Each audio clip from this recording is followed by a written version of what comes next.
Hello बच्चों, बड्डी story time कहानी जो जीना सिखाए में आप सबका स्वागत है। तो आज सुनेंगे हम न्यू और बहुत ही इंटरेस्टिंग मनोरंजक कहानी। तो आज की कहानी का नाम है घास के तिनके का रहस्य। अभी घास का तिनका यानी कि जो ग्रास होती है उसका एक थिन सी जो लाइन का एक होता है ना पीस, उसको बोलते हैं घास के तिनके का रहस्य कैसे आया। तो रामायण में एक घास के तिनके का भी रहस्य है। अब ये रामायण में घास का तिनका, अगर पूरी रामायण देखी है तो पता होगा कि वो तिनके ने क्या चमत्कार किया था।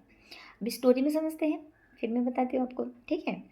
तो रामायण में घास के तिनके का भी रहस्य है जो हर किसी को नहीं मालूम, क्योंकि आज तक किसी ने हमारे ग्रंथों को समझने की कोशिश ही नहीं की, सिर्फ पढ़ा है, देखा है और सुना है। आज आपके समक्ष ऐसा ही एक रहस्य बताने जा रहा हूँ। रावण ने जब माँ सीता जी का हरण करके लंका ले गया, तब लंका में सीता जी वट वृक्ष के नीचे बैठकर चिंतन करने लगी। रावण बार बार आकर माँ सीता जी को धमका था, लेकिन माँ सीता जी कुछ नहीं बोलती थी। यहाँ तक कि रावण ने श्री राम जी के वेशभूषा में आकर माँ सीता जी को भी भ्रमित करने की कोशिश की, लेकिन फिर भी सफल नहीं हुआ। रावण थक हार कर जब अपने शयन कक्ष में गया तो मंदोदरी बोली, आपने तो राम का वेश धर कर गए, फिर क्या हुआ? रावण बोला, जब मैं राम का रूप लेकर सीता के समक्ष गया तो सीता मुझे नजर ही नहीं आ रही थी।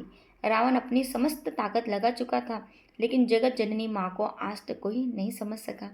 फिर रावण भी कैसे समझ पाता?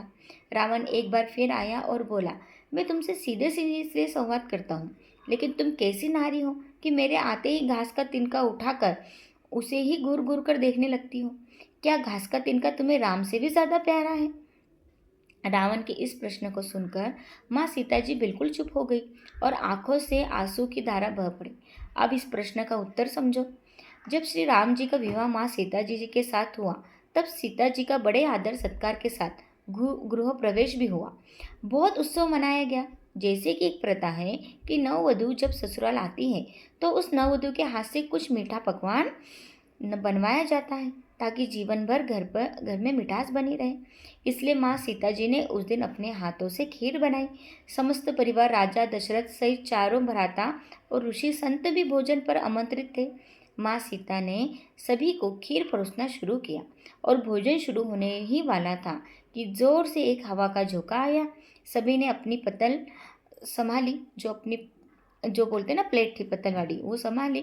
सीता जी देख रही थी कि ठीक उसी समय राजा दशरथ जी की खीर में एक छोटा सा घास का तिनका गिर पड़ गया। माँ सीता जी ने उसे तिनके को देख लिया, लेकिन जब खीर में हाथ कैसे डाले ये प्रश्न आ गया, तो माँ सीता जी ने दूर से ही उस तिनके को घूर कर जो देखा, तो वो तिनका जलकर राख की एक छोटी सी बिंदु बनकर रह गया। सीता जी ने सोचा, अच्छा हुआ किसी ने नहीं देखा, लेकिन राजा दशरथ माँ सीता जी का ये चमत्कार को देख रहे थे। फिर भी दशरथ जी चुप रहे और अपने कक्ष में चले गए और माँ सीता जी को बुलवाया।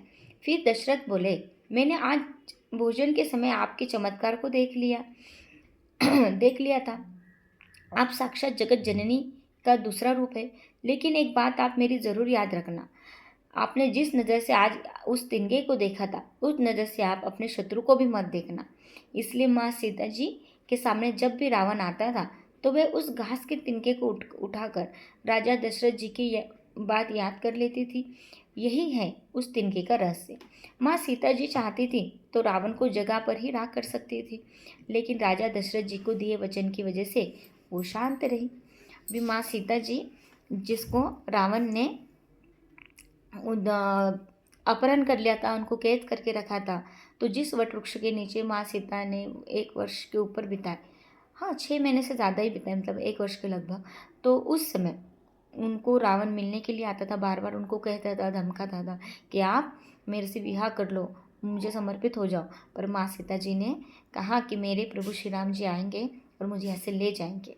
और जब भी रावण आता उसके पहले माता सीता जी वो घास का तिनका उठा लेती थी, ताकि जो भी उनको गुस्सा क्रोध रावण के लिए आता था, वो पूरा वो घास को जब देखती तब उन्हें याद आता, क्योंकि उनके ससुर जी महाराज दशरथ ने कहा था कि आपका गुस्सा और आप क्या जो चीज़ मतलब आप जिस गुस्से के कारण आपने उस घास को देखा था तो वो जल के राख हो गया, उसी तरह आप वो उस नज़र से आप कभी किसी शत्रु को भी मत देखिए, नहीं तो उसके भी हाल उस घास के तिनके की जैसे राख हो गई थी उस तरह हो जाएंगे।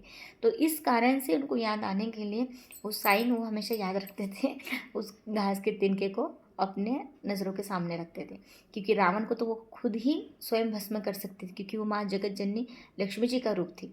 पर उनको तो राम के हाथों से ही वध करना होना था रावण का, इसीलिए। और अपनी पत्नी का स्वाभिमान की भी बात थी, है ना, कि श्री राम जी स्वयं आएंगे अपने सीता को लेने के लिए, इसलिए अपने पति के आदर मान सम्मान के लिए भी वो उन्होंने रावण ने तो चाहते तो खुद रावण को भस्म कर सकती, इसलिए रावण को भस्म नहीं किया। तो ये कहानी एक घास के तिनके की। ओके, स्वस्थ रहो, मस्त रहो, बाय।